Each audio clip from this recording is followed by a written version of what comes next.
Hello সকলকে। দেখতে দেখতে সরস্বতী পুজোর দিনটা চলেই এলো।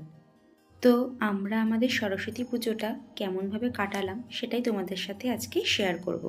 তো দেখো, সকাল সকাল আমি, আমার বোন আর ভাই মিলে চলে গেলাম গত বছরের সরস্বতী ঠাকুরটা বিসর্জন দেওয়ার জন্য।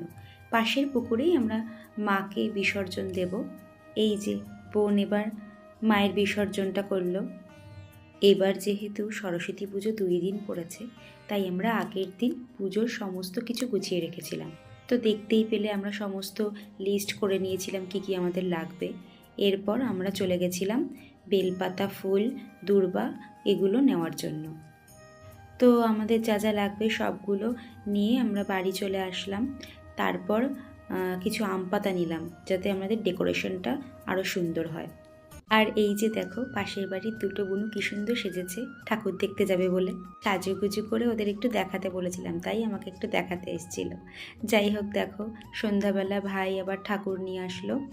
তো সেই ঠাকুরকে আমরা যেখানে পুজো করব, ঠাকুরকে সেখানেই নিয়ে যাওয়ার জন্য গেলাম আমরা সবাই মিলে। শুরু হবে আমাদের ডেকোরেশনের কাজ। আলপনা আমি খুব একটা ভালোভাবে করতে জানি না, তো যতটুকু পারলাম ততটুকু করলাম। আর ঠাকুরের পেছনে যে ব্যাকগ্রাউন্ডটা, ওখানে কিছুটা আম পাতা, তারপরে গাঁদা ফুল দিয়ে ডেকোরেশন করলাম। মোটামুটি যেরকম পেরেছি আমি আর বোন মিলেই করলাম সবটা। জানিও আমাদের ডেকোরেশনটা কেমন লেগেছে।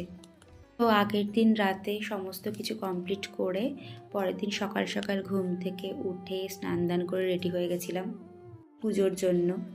তো পুজোর ওখানে গিয়ে দেখি কাকিমণি অলরেডি ফল কাটা শুরু করে দিয়েছে, আর আমি গিয়ে একটু দশকর্মার জিনিসগুলো দিয়ে সাজাচ্ছিলাম। বোন হেল্প করছিল আমাকে আর কাকিমণিকে। তো এ দেখো, ঘরটা সাজাচ্ছিলাম একটু। ঠাকুরমশাই আসার আগেই আমরা মোটামুটি যতটা পেরেছি সব কিছুই রেডি করে নিয়েছিলাম।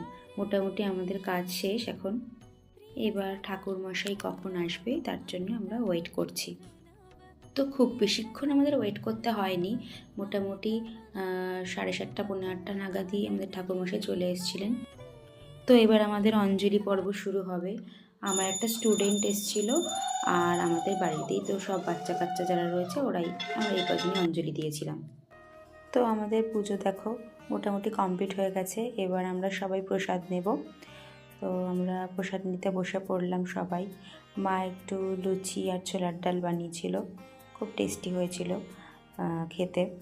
গল্প করতে করতে আমরা আমাদের খাওয়া দাওয়া শেষ করলাম। এবার মা কাকিমুনিদের একটু খাবার পরিবেশন করতে হবে। তো আজকের জন্য এইটুকুই।